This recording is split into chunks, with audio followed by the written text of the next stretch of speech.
Hi mga kadaya, for today's video is samahan niyo akong alisin na or awanin natin tong mga kamote at damo dito sa aming probinsya.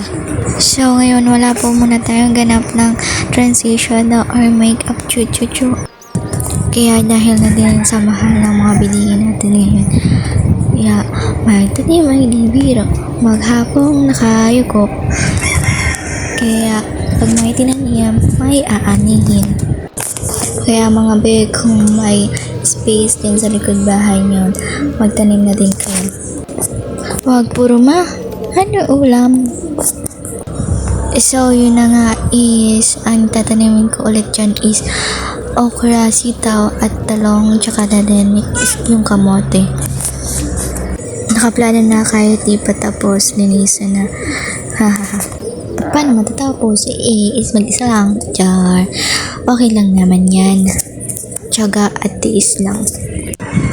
Okay lang naman yan kung ganito kagandang view ang makikita mo sa paglilinis. So, yun na nga. May nakuha din akong tinatawag namin dito. Buko. Yan. Pero hindi ako kumakain yan. Sila mama, sila papa.